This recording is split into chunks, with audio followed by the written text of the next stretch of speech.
పవిత్రాత్మ నామమున మన ప్రభు అయిన యేసుక్రీస్తు కృప, సర్వేశ్వరుని ప్రేమ, పవిత్రాత్మ సహవాసము మీ అందరితో ఉండును గాక. All of you please be seated.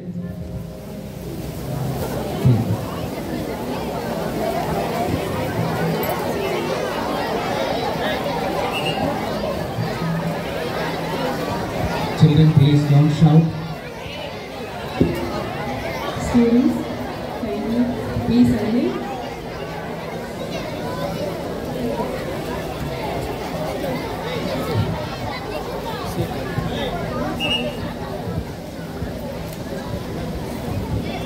Happy feast of Saint Xavier to you, all of you. Today we celebrate the feast of Saint Francis Xavier. Our hearts turn with gratitude to one of the greatest missionaries in the history of the Church and the heavenly patron of all our Saint Xavier institutions.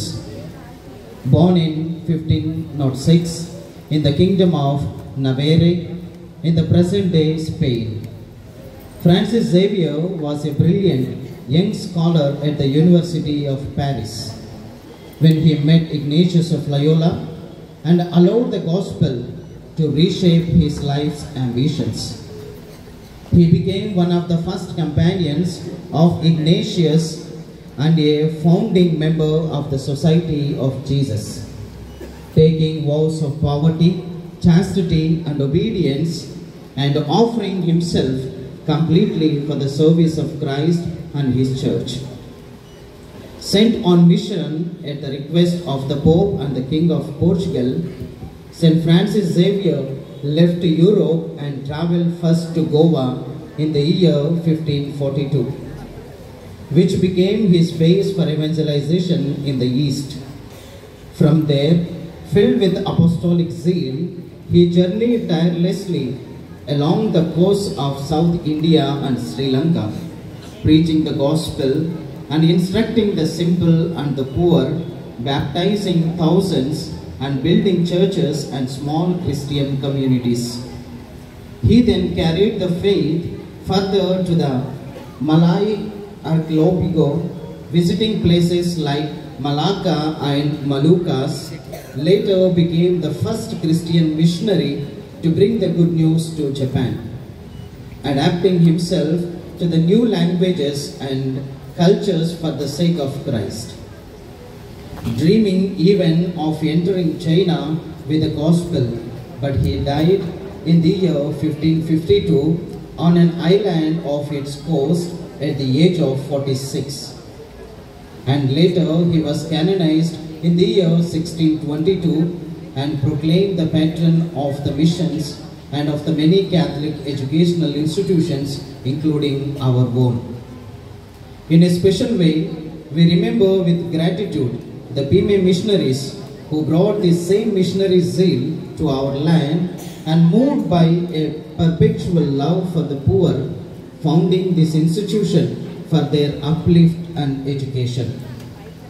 Our school was established in the year 1964 by Father Angelo Biffi, who was the regional superior, as a concrete response to the gospel call, "Go and teach all nations," with a special focus on children who had little access to quality education.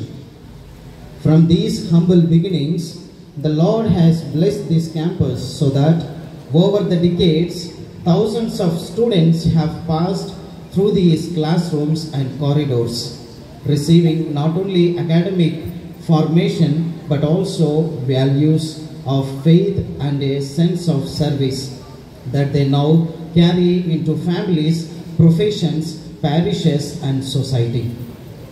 Today, we thank God for every missionary, priest and all the sisters and lay teachers, staff members, benefactors and parents who have contributed to this beautiful history of grace. In this solemn Eucharist celebration, we entrust and a warm welcome and respectable welcome to a main celebrant, Reverend Father Xavier Babu Ambati, the newly appointed superior for the South Asian region, together with his council. In a special way, we pray that the same courageous and the discerning spirit that guided St. Francis Xavier may guide Father Xavier Babu Ambati and his council in their leadership and service to the Church in Asia. We also joyfully welcome Reverend Father Bala, Vicar General of the Diocese of Yeluru, and all the co-priests and the religious sisters of various congregations, and also our retired staff and the families, all our well-wishers, every member of our school family present here today. During this Holy Eucharist, we place before the Lord our heartfelt intentions for our newly elected Superior and his council, that he may be protected, strengthened, and enlightened in all their decisions, for all our St. Xavier educational institutions, that they may remain faithful to their mission of forming young people in faith, excellence, and compassion. And for our founders and missionaries, staff, students, and families living and departed. Through the powerful intercession of St. Francis Xavier and all the missionaries who have gone before us, may this celebration renew in us a missionary heart, that like our patron, we may go forth from this altar to bring Christ's love for our homes, our school, and to the whole.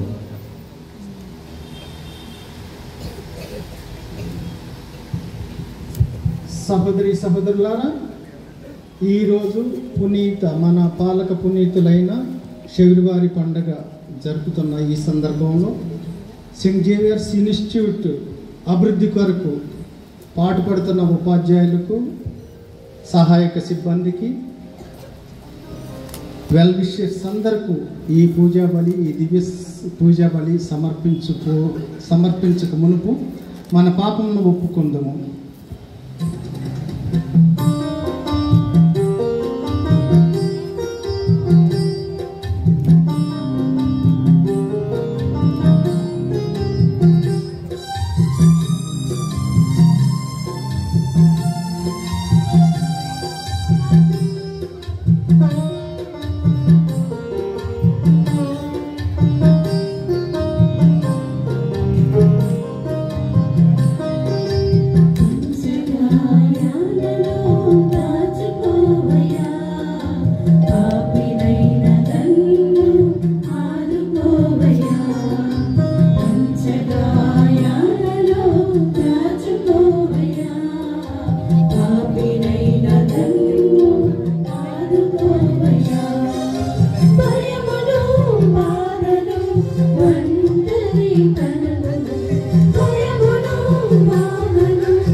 సర్వశక్తి గల సర్వేశ్వరుడు మనకు దయ చూపి మన పాపములను మన్నించి మనల్ని నిత్య జీవమునకు చేర్చుదురుగాక.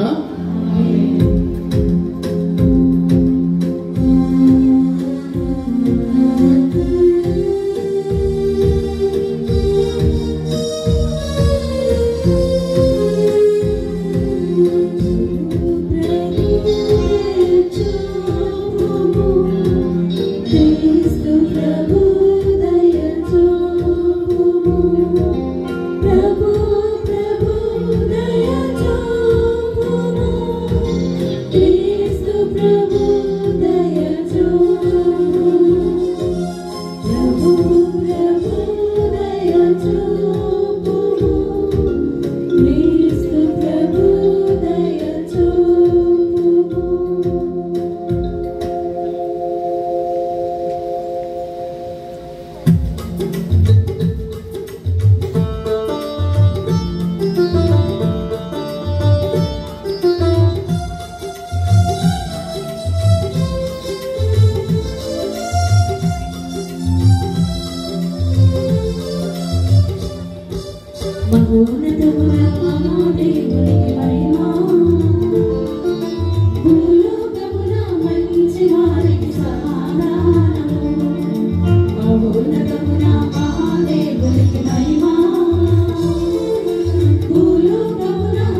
ప్రార్థించుదుము.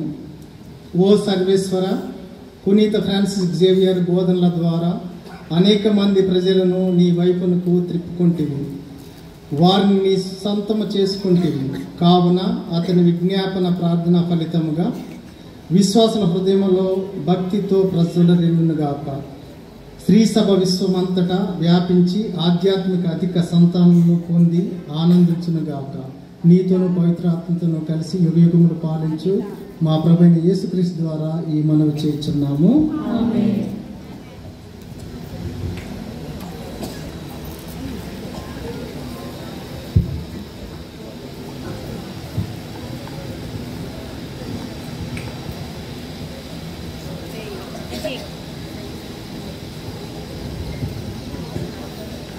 పునీత ఫ్రాన్సిస్ జేవియర్ యాజకుడు భారతదేశ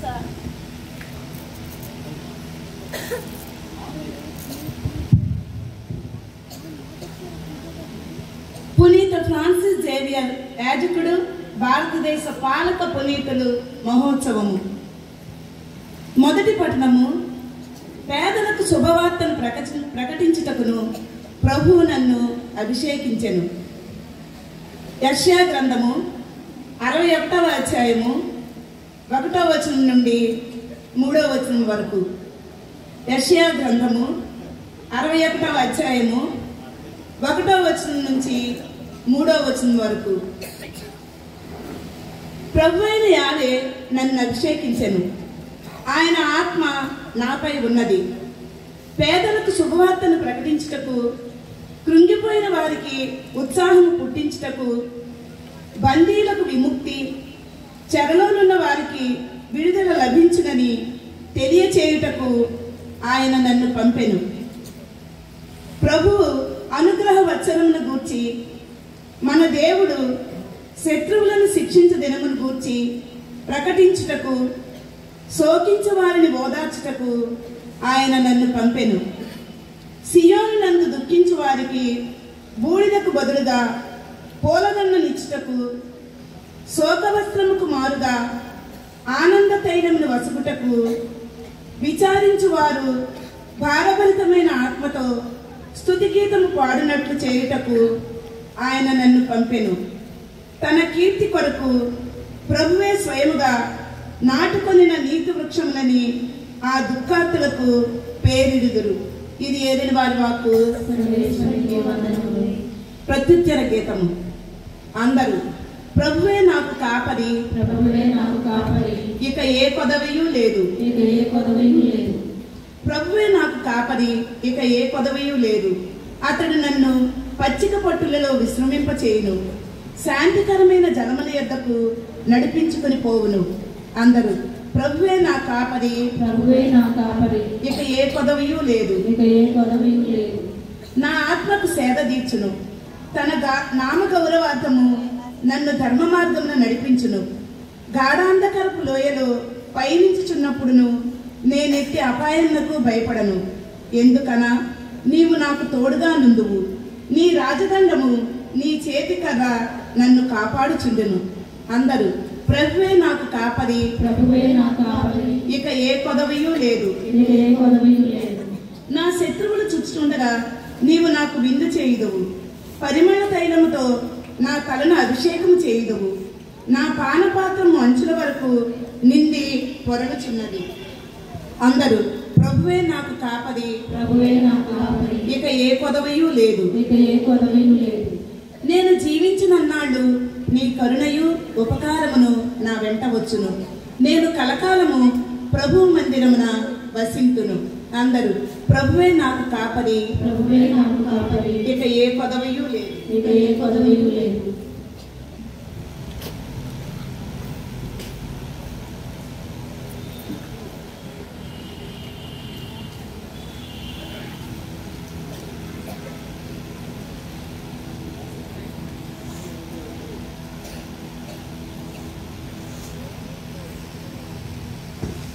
రెండవ పట్టణము. సువార్తను బోధింపకున్నచో నా పరిస్థితి ఎంత దారుణమగును. పునీత పౌలు కొరింథీయులకు రాసిన మొదటి లేఖ 9వ అధ్యాయము 16వ వచనం నుంచి 19వ వచనం వరకు, 22వ వచనం నుంచి 23వ వచనం వరకు. సువార్తను బోధించుతున్నంత మాత్రమున నాకు గొప్పలు చెప్పుకునే హక్కు లేదు. నిజమునకు సువార్తను ప్రకటించుటకు నేను ఆజ్ఞాపింపబడితిని. కనుక సువార్తను బోధింపకున్నచో నా పరిస్థితి ఎంత దారుణమగును. ఈ పనిని నా అంతట నేనే చేసినచో నాకు ప్రతిఫలమును ఉండును. కానీ ఇది నా విధి అని భావించినచో నాకు ఒక పని ఒప్పచెప్పబడినదని అర్థము. కనుక నాకు ప్రతిఫలం ఏమి? సువార్త ప్రచారం నందు నా హక్కును నేను సంపూర్ణముగా వినియోగించుకొనక సువార్తను ఉచితముగా ప్రకటించుటే. నేను స్వతంత్రుడను, ఎవరికి దాసుడను కాను. కానీ ఇంకను ఎక్కువ మందిని సంపాదించుకున్నటకు అందరికీ నన్ను నేను దాసునిగా చేసుకొనుచున్నాను. విశ్వాసమున బలహీనులకు వ్యక్తులతో ఉన్నప్పుడు వారిని సంపాదించుకున్నటకై వారిలో ఒకని వలె నైతిని. కనుక నేను కొందరినైనను ఏ విధముగానైనా రక్షింపగలుగుటకు గాను అందరి కొరకు అన్ని విధములుగా నైతిని. సువార్త దీవెనలలో పాలు పంచుకొనుటకు గాను సువార్త కొరకై నేను ఇది అంతయు చేయుచున్నాను. ఇది ఏలిన వారి వాక్కు. హల్లెలూయా.